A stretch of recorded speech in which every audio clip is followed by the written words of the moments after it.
You are listening to Second Chance Ministry Radio.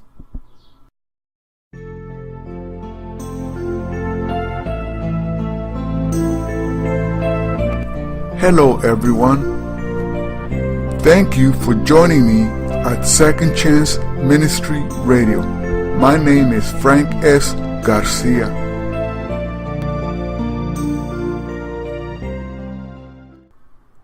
Welcome to Theology 101 on Second Chance Ministry Radio.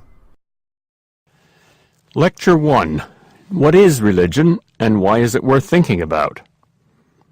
First, what is religion? The word is easy to define. Religion comes from the Latin word religare, which means to relate, to yoke together, or to bind back. And this tells us something about religion, that its essential purpose is to relate us or to yoke us or to bind us to something greater than ourselves, something absolute and invisible, something supremely real and supremely authoritative, something like God. Well, why is religion worth thinking about? Because it's more important to most people than anything else in life, and because it makes the greatest claims to be true. If those claims are true, they are the most important truths in the world. And if they're false, they are the most important falsehoods in the world. Religion is either the world's biggest truth or the world's biggest lie. It's either a fact, like sand, or a fantasy, like Santa. And if it's a fantasy, it's our greatest fantasy. If it's a human invention, a human idea, it's the biggest invention, the biggest idea we've ever had. Just measure its size for a minute. Weigh it. Compare it to all the other inventions, all the other ideas we've ever had. Put on one side of the scale the control of fire, the domestication of animals, and the cultivation of wheat, the wheel, the ship, and the rocket ship, soap, electricity, anesthetics, baseball, surfing, symphonies, and a million other great inventions. Then put onto the other side of the scale a single idea, the idea of a being that is actual, absolute, ideal, perfect, one, eternal, all-knowing, all-loving, all-just, all-merciful, all-powerful, undying, impervious, unbribable, incorruptible, uncompromising, and unchangeable. And in the three Western religions that stem from Abraham, this abyss of pure being is also a person, a self, an I, with consciousness and will, a cosmic creator, designer, savior, and provider, cosmic artist, musician, scientist, poet, sage, and lover. It's disputable whether such an idea is a fact or a fantasy, but it's indisputable that it's either the biggest fact or the biggest fantasy. Religion has made a greater difference, has guided or misguided more lives than anything else in history. Try this thought experiment. Suppose no one in history had ever conceived any kind of religion. Now, rewrite human history, subtracting just this one factor. You can't do it. From the earliest funeral artifacts to today's terrorists, religion has been the mainspring of the watch of human history. What is the philosophy of religion? Religion is, as we've said, to most people, the most important thing in life. And philosophy, which means literally the love of wisdom, tries to think about the most important things in life. Therefore, philosophers naturally think about religion. But philosophy is done by reason, by logic, while all the religions of the world depend on some kind of faith, and faith means believing something you can't prove. Philosophy and religion use different methods. Yet philosophy and religion investigate many of the same questions, like, is there a God? Is there a soul? What is the ultimate point and purpose of our lives? What is our greatest good? What is happiness? Where did we come from? Who are we? Where are we going? Why do we suffer? Why do we die? What happens after death? How should we live? These are the most important questions we've ever asked, and both philosophies and religions ask them. But why do we need to philosophize about religion? Because the more important the questions are, the more difficult they are to get clarity and certainty about. Perhaps this means we will have to end with skepticism about them if we are honest and humble enough. And perhaps not. But we'd better not begin as skeptics and assume at the outset that we can never find the truth about such things. That would be dogmatic skepticism. If we want to do philosophy, we should be skeptical skeptics, not dogmatic skeptics. We should be skeptical of everything, even skepticism. We should keep an open mind about everything, even about keeping an open mind. As Chesterton said, an open mind is like an open mouth. It needs to be opened because it needs to be filled. Religions claim to fill that mind with true food. Philosophy of religion investigates that claim. It investigates what the food is, what it means, and whether it's edible, whether it's true. To put it in a different image, religion is like an advertisement and we are like consumers. The product claims to be the meaning of life, and the price is the allegiance of your mind and your soul. So you'd better ask the salespeople some searching questions about the product before you decide to buy it, or not to buy it. Or, to use a still different analogy, you are Juliet and religion is Romeo's proposal to elope. You'd better get to know Romeo before you go away with him, or turn him down. Well, if we're going to be philosophical, we need to be logical, and if we're going to be logical, we need to start with definitions. That's what Socrates always did. A definition tells us the nature of the thing, the essence of the thing, what the thing is. If you don't know what it is, you don't really know anything else about it because you don't know what you're talking about. The basic logical rule for a good definition is that it's not too narrow and not too broad. If it's too narrow, it doesn't cover all the instances of the thing it's trying to define, and if it's too broad, it doesn't clearly distinguish that thing from all other things. But when we try to define religion, we find it surprisingly difficult. We almost always give too narrow a definition, like faith in God and life after death, which doesn't cover Buddhism, Taoism, or Confucianism, or else the definition is too broad, like an answer to life's ultimate questions, which doesn't distinguish religion from atheism, Marxism, materialism, or secular humanism. Perhaps religion is one of those things that are so basic and so close to us that we can't define them, like the concept of the self, or time, or life, or being, or art. Even though we can't define them, we all know how to use these words correctly. You must have known something about what religion is, otherwise you wouldn't have bought this series of lectures. So, instead of beginning with a definition, let's begin with what we all know but can't formulate clearly. Well, why did I waste your time talking about defining religion then if I can't do it? To show you that you can't either. To teach you lesson 1, that we all know much less than we think we know. To give you a sense of mystery, of the smallness of our minds and the bigness of the questions. Because I think without that sense, there never would have been any religion or any philosophy either. That sense is wonder, the feeling of a very small child in a very large, mysterious, and interesting house. Philosophy begins in wonder, said Socrates, and Plato, and Aristotle. So does religion. The two kinds of wonder are different, of course. Religion's wonder is more mystical, more adoring. Philosophy's wonder is more curious, more questioning. But they both begin in wonder. Perhaps it's not so bad that we can't define religion in general, because most people aren't that interested in the definition of religion in general. They're more interested in particular claims of particular religions, just as a lover is more interested in his particular beloved than in a general definition of love. Only philosophers and scientists are more interested in the abstract than the concrete. Like the philosopher who died and met God, and God offered him a choice. He could go to heaven, or he could go to a lecture on the concept of heaven, so he chose the lecture. Well, I'm a philosopher, and yet I laugh at that joke with you, which shows that I'm a human being before I'm a philosopher, and that not all philosophers are fools. We find a problem about method, as well as a problem about definitions. Should the philosophy of religion be involved or detached? Inside or outside? Philosophy of religion is not religion. You can't do religion and critically evaluate it at the same time, just as you can't fall in love and critically evaluate love at the same time. If Romeo starts psychoanalyzing his love, he stops loving Juliet. When you evaluate anything, you're outside it. When you do it, you're inside it. You can't be both. So here's our dilemma. The study from the outside seems like the only fair approach. It's neutral and unprejudiced. But religion's data is largely an inside affair, like love. And unless we have inside data, unless we have experience, we're bound to talk nonsense, like a 2-year-old talking about sex, or a tone-deaf person about music.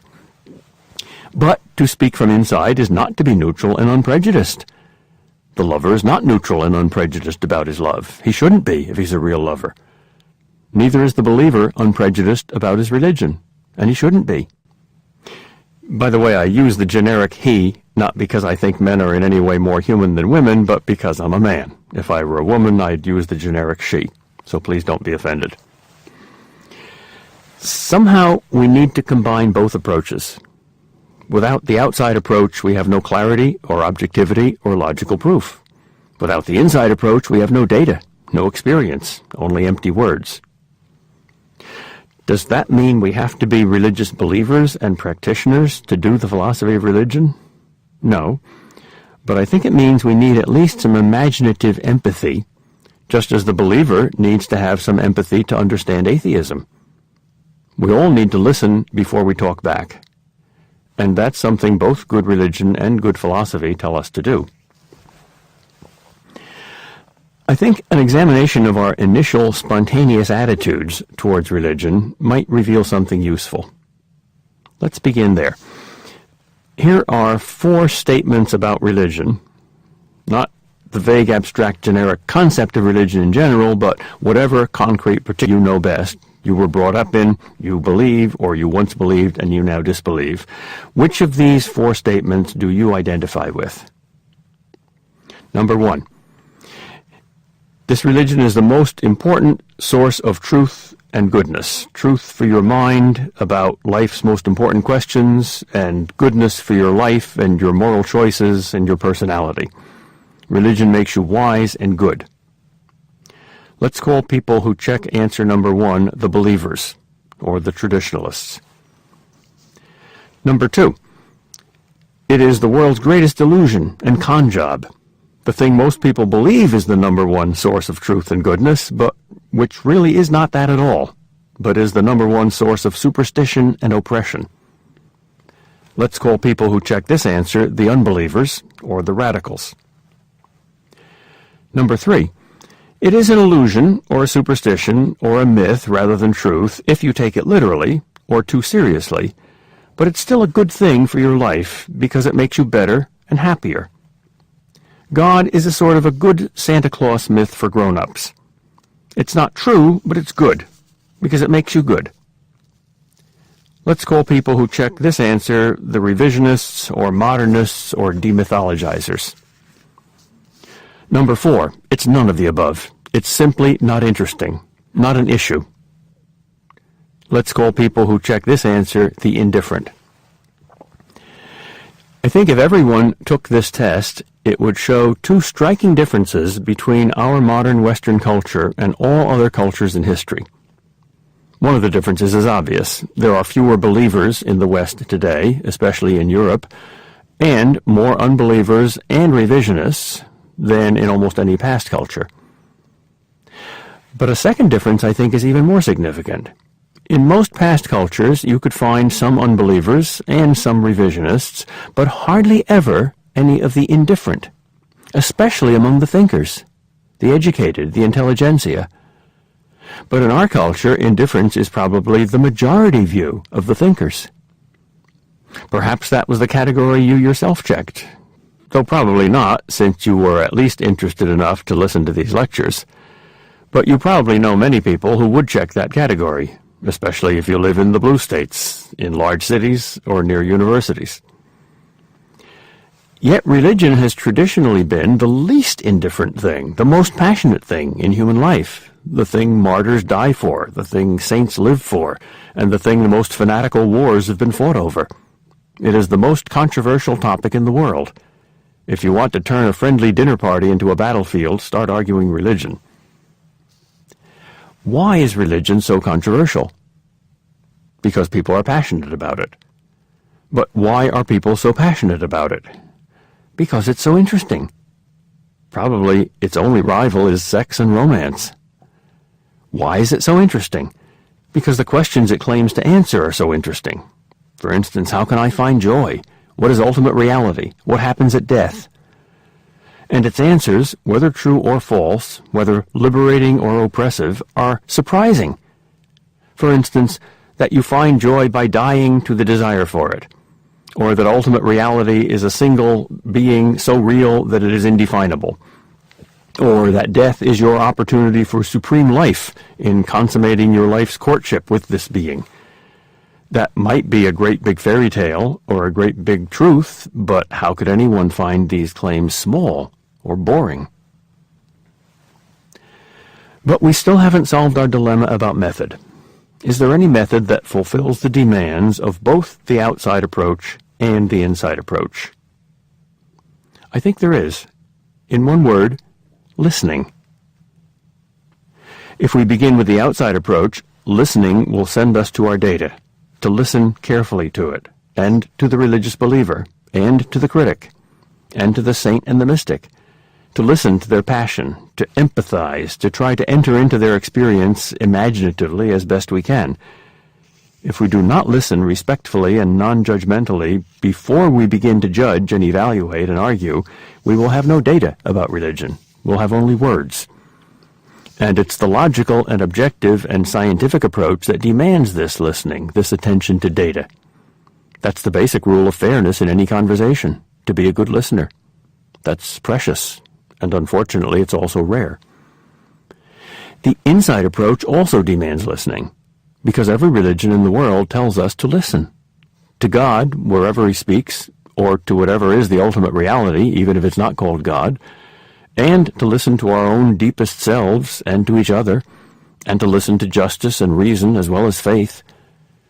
Silence and listening are the only soil that religious plants can grow in. All the saints and sages and mystics say that. All the prophets and prayers of all the religions. Listening to the other is an act of mental unself.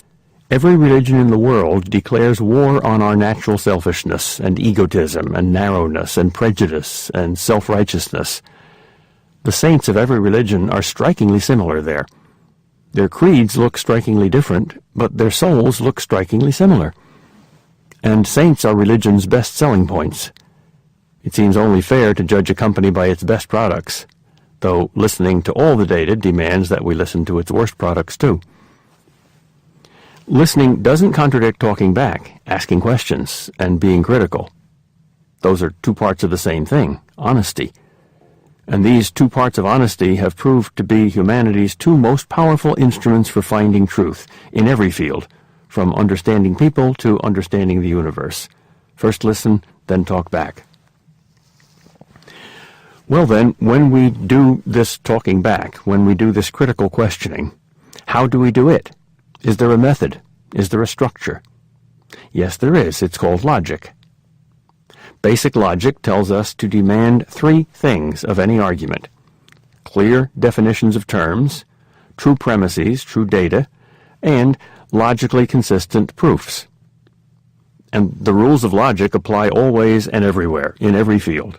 There is no such thing as religious logic, any more than there is any such thing as nuclear logic, or musical logic, or Japanese logic, or sexual logic. If you argue that electrons can change orbits instantaneously, and whatever can do that disobeys the laws of Newtonian physics, therefore electrons disobey the laws of Newtonian physics, you have proved your conclusion, if you have clear definitions and true premises.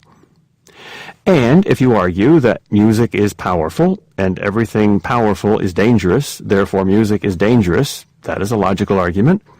And if you can define your terms and be sure your premises are true, you have proved your conclusion.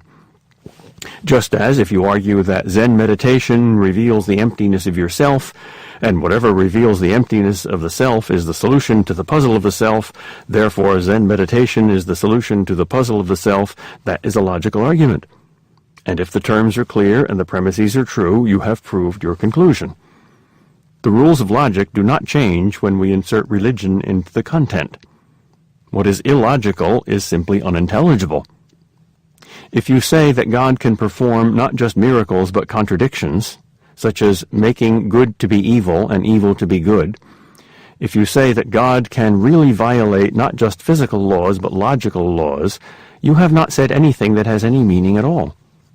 A set of words that has no possible meaning to any human mind, like the sentence "good is evil," does not suddenly acquire meaning when you add 4 more words to it.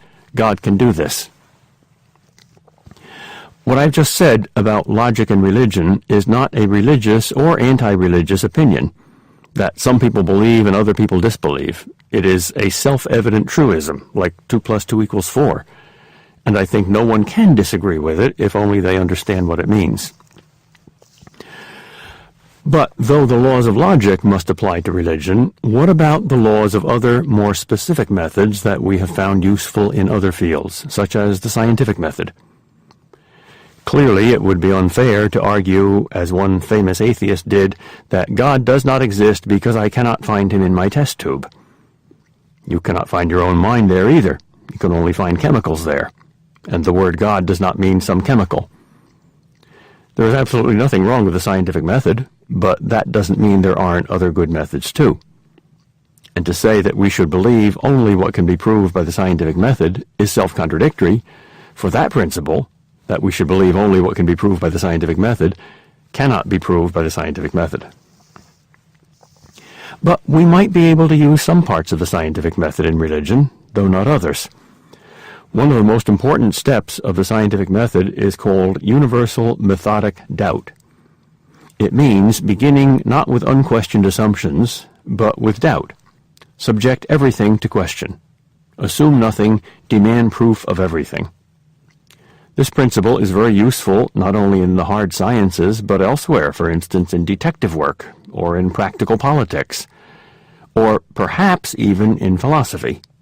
Descartes tried it, so perhaps it is also useful for philosophizing about religion. But it will not be appropriate if religion is more like getting to know another person than it is like getting to know a concept or a material thing, or the sum total of all material things that we call the universe. You can't get to know people if you assume that everything they say is false until they prove it's true. The best method for understanding people is methodic faith rather than methodic doubt. Assume innocence until you prove guilt. Assume that the other person is telling the truth until you have good reason for believing that they are ignorant or lying. So, if religion is more like friendship with another person than it is like physics, then the appropriate method will be methodic faith rather than methodic doubt. Methodic faith is still critical. It's not naive. Socrates used the method of methodic faith in philosophy. He assumed that the other person was right until proved wrong. Then he went on to prove almost everybody wrong about almost everything. Perhaps we will end up doing the same to religion, perhaps not. But in either case, I think our method should be neither universal methodic doubt nor naive, unquestioning belief, but universal methodic faith, followed by critical questioning. And another word for universal methodic faith is listening. There's one other part of the scientific method called Occam's razor, from William of Ockham, a 13th century British philosopher, that says hypotheses should not be multiplied without necessity. In other words, always prefer the simpler explanation. If you can explain Nazi Germany by economic depression and resentment at losing World War I, then don't bring in concepts like fate or predestination or historical necessity or the will of God. If you can explain insanity by a chemical imbalance in the brain, don't bring in the soul or evil spirits. So this principle has been very useful in the sciences. But doesn't it lead to atheism? If everything we find in our experience, everything we think about in the natural and the human sciences can be explained without God, doesn't God violate Occam's razor? And I think the answer is in science, yes, but in philosophy, no. Just as your shaving razor is useful for your face but not for your head, I think Occam's razor is useful for science, but not for philosophy. It excludes too much data. Not all data is scientific data. For instance, is love only animal appetite? Is thought only cerebral biochemistry? Is man only a clever ape? This kind of reductionism, reducing the complex to the simple, may be good science, but it's bad philosophy. It's like laser light, powerful but narrow, more focused but less wide. And there's also a logical problem in using reductionism to exclude religion. The formula for reductionism is that A is nothing but B. Now, how do you know there's nothing more in A than B? Do you know absolutely all of A? Are you infallible? Aren't you assuming a knowledge only God can have? If only God can have such knowledge and you claim to have it, aren't you assuming that there is a God, namely you? There may be some good reasons for believing in the more complex explanations that religion offers, and you can't discount those reasons just by saying that you should always use the simplest possible explanation. You have to listen to all sides. And that's certainly not unscientific. In fact, the most important of all principles of science, even more important than Occam's razor, is the principle that all hypotheses are to be tested by the data. Gathering data, looking at all the data, listening to the data is essential. And if Occam's razor prevents us from doing that, then it is not scientific. We still haven't defined religion. I've been putting off that task because it's rather dull, but it's also necessary. So here we go. I shall make it as short as I can, like a dentist. To define the philosophy of religion, we have to define religion and philosophy. I said earlier that I couldn't define religion clearly, so let's settle for a description. A definition gives the essence, a description gives a property. One of the properties of all religions is faith. Every religion asks you to believe something that you can't see and can't prove. But this is still not specific enough. I believe I will wake up tomorrow morning, and I believe there are no men on Mars, and I believe the Red Sox deserve to crush the Yankees in 2004. But these are not religious beliefs. They're only opinions. Religious belief is called faith. People aren't usually willing to die for their opinions, but they're often willing to die for their faith. Opinions aren't lived 24 hours a day, but faith is. The object of a mental opinion or belief is a mere idea. The object of a religious faith is more than an idea. The object of religious faith is God, or gods, or nirvana, or Tao. Not just the idea of God, or the idea of nirvana. In fact, all the religions claim that there is no adequate idea of God, or nirvana, or Tao, or whatever it calls the ultimate reality. Nirvana is not this, not that. The Tao that can be told is not the real Tao. Only God knows who God is. The religious claim is not that we know God, but that God knows us.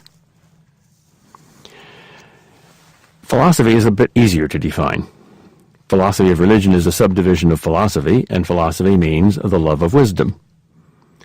Wisdom is not just knowledge, but understanding.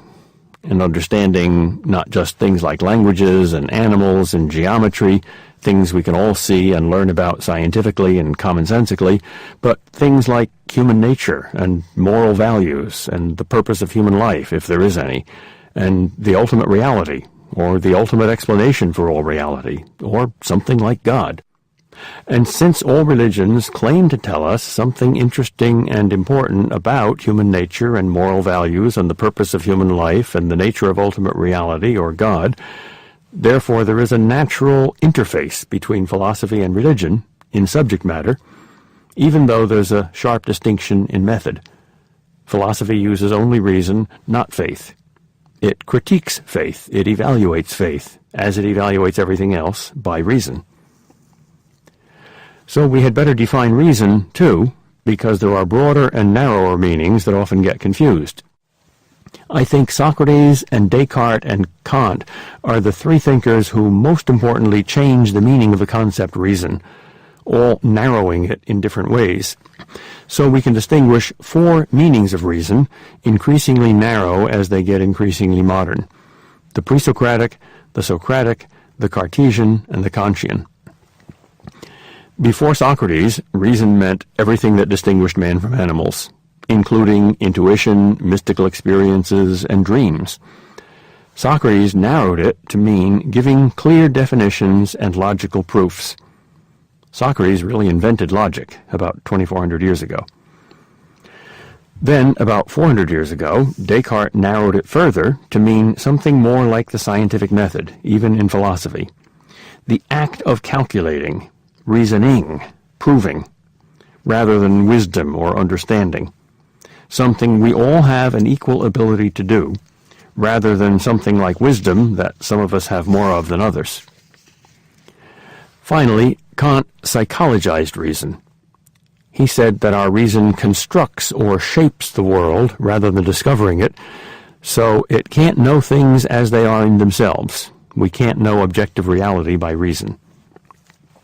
Now, that's a terribly simplified history of Western philosophy in 1 minute, but I give it to you not for the history, but for the clarification of our definition of reason. I will use reason in the way most people still use it, in the Socratic way. Mystical experience or dreams or intuition or myths will not count as reason, even though all may contain great wisdom and profound value, but only what is definable and provable. But I won't narrow the term any more than that. I won't identify philosophical reason with scientific reason, or reduce reason to calculation, as Descartes did, and I won't assume that reason can never know objective reality, as Kant did, because that would really reduce philosophy to psychology. Now, you don't have to agree or disagree with Socrates or Descartes or Kant. I'm just telling you how I will use the word reason in these lectures, especially when I talk about the relation between religious faith and philosophical reason. So let's talk about that right now. What is the relation between faith and reason? I don't mean the relation between the act of believing and the act of reasoning in our minds. That's for the psychologist. I mean the logical relation between the ideas believed and the ideas reasoned to. Put all that is believed by religious faith into propositions, declarative sentences, and do the same with all that is known by reason alone, without any religious faith. Now, put each of these lists of propositions into a class, and imagine each class as a circle. One circle contains all the things religion teaches and claims to be true and invites us to believe.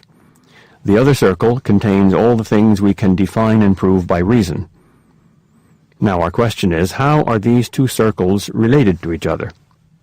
Do they overlap totally, or a lot, or a little, or not at all? Can reason define and or prove everything, most things, only a few things, or no things that are believed by religious faith? That's one question. And here's a second one. Are there any propositions in one circle that contradict any propositions in the other? Do faith and reason, do religion and logic contradict each other? We don't have time to look at the truth claims of every religion, so for practical purposes in these lectures we'll concentrate about 80% of the time on the common beliefs of the three most familiar religions in our culture, Judaism, Christianity, and Islam, and about 10% of the time we'll broaden out to include Eastern religions, especially Hinduism and Buddhism, and about 10% of the time focus more specifically on Christianity. There's no one standard answer among Jewish, Christian, or Muslim philosophers to the question of how much of religious faith can be proved by reason. The most popular and traditional answer is not all of it, for then faith would not be necessary, and not none of it, for then philosophy of religion would be impossible, but some of it. For instance, in the Middle Ages, Maimonides, Aquinas, and Avicenna all argued that reason can prove the existence of God, but not his choices and purposes, and that reason can prove the existence of life after death, but not many of the details of it. But what about the more important question? Are there any contradictions between faith and reason? No Orthodox Jew, Christian, or Muslim can admit that there are any, because if God created us in his image, and reason is part of that image, then when we use that instrument rightly, we're being taught by God, just as when we interpret the divinely revealed scriptures rightly, we're being taught by God, and God never contradicts himself. Therefore, there can never be any real contradictions between religious faith and reason. If there were, then reason would have disproved that part of religious faith, so an honest person would no longer believe it. So either the religion can be proved to be false, or there are no contradictions between faith and reason. So it is crucial for a religious believer, who is also a philosophical thinker, to show that there are no such contradictions. Only a schizophrenic or a hypocrite can believe on Sunday what he disbelieves on Monday. Therefore, our next topic will be to explore the claim that there are such contradictions, to explore the arguments against religious belief, the case for atheism, or the falsity of all religion. Atheism is the simplest answer to all the puzzles of the philosophy of religion. It claims that all the puzzles are there because religion is a dream or a nightmare, and that reason can wake us up from that bad dream. We will explore 20 arguments for that position in the next lecture. This ends Lecture 1.